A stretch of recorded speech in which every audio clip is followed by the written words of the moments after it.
Donc, bac physique-chimie, jour 1, 2025, exercice 1, petit 1, question 4. Donc, on réalise la synthèse de l'éthanoate d'éthyle et on nous donne un protocole. Donc, là, j'ai recopié à peu près le protocole, mais bien sûr, je n'ai pas tout réécrit. Donc, l'étape 1, ça consiste à faire donc la synthèse. L'étape 2, donc une partie du texte nous indique qu'il faut verser le contenu du ballon dans une ampoule à décanter, puis ajouter environ 50 millilitres d'eau salée. Il faut aussi éliminer la phase organique dans l'ampoule à décanter et ensuite on a une étape 3 dans laquelle on fait certaines manipulations et on nous donne ensuite certaines données et j'ai regroupé les données intéressantes dans le cadre de cette question, c'est que on nous donne la solubilité dans l'eau salée des différents substances qui ont été utilisées, espèces chimiques qui ont été utilisées pour cette synthèse. Donc acide éthanoïque, c'est très grande solubilité dans l'eau salée, l'éthanol très grande également. L'éthanoate d'éthyle, qui est ce que l'on synthétise, c'est presque nul dans l'eau salée, sa solubilité, et l'acide sulfurique est très grande, sa solubilité dans l'eau salée. Et donc dans la question 4, on nous demande indiquer l'étape qui parmi les 3 étapes du protocole correspond à une extraction.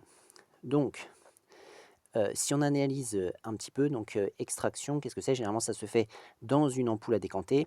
Donc dans l'étape 2, on voit qu'on utilise une ampoule à décanter où on a 2 phases. Généralement, c'est la phase organique et la phase aqueuse. Et donc l'une des 2 phases extrait de l'autre des composés, voilà, et parce que ces composés sont plus solubles dans une phase que dans l'autre. Donc ils sont plus solubles dans la phase qui va extraire que dans la phase d'où ils sont extraits. Voilà. Et si on analyse un petit peu la situation ici, dans le mélange réactionnel, au départ, on avait de l'acide éthanoïque qu'on a mélangé avec de l'éthanol, on a mis aussi de l'acide sulfurique. Ça, c'était le mélange initial. On a fait la synthèse, et la synthèse, c'était la synthèse de l'éthanoate d'éthyle. Donc nous, ce que l'on veut, c'est préserver l'éthanoate d'éthyle. Et tout ce qui peut rester des réactifs, on souhaite les enlever. Et qu'est-ce qu'on a mis dans l'ampoule à décanter? Eh bien, on a mis de l'eau salée. Donc, dans le mélange réactionnel, s'il reste de l'acide éthanoïque, où est-ce qu'il va aller? Il va aller dans l'eau salée. S'il reste de l'éthanol, où est-ce qu'elle va aller? Dans l'eau salée. Et l'acide sulfurique, c'est la même chose. Tandis que l'éthanoate d'éthyle, le produit de cette synthèse que l'on souhaite récupérer, ne va pas aller dans l'eau salée. Il va rester à l'écart de l'eau salée. Donc on comprend bien que c'est dans la deuxième étape qu'il y a eu une extraction. Donc du coup, si on veut répondre à cette question, il faut indiquer l'étape. Donc l'étape du protocole, qui correspond à une extraction, et l'étape 2. On justifie donc en effet, virgule, dans une ampoule à décanter, virgule, on ajoute de l'eau salée, et le mélange réactionnel. Voilà, mélange réactionnel. Donc, puisque l'acide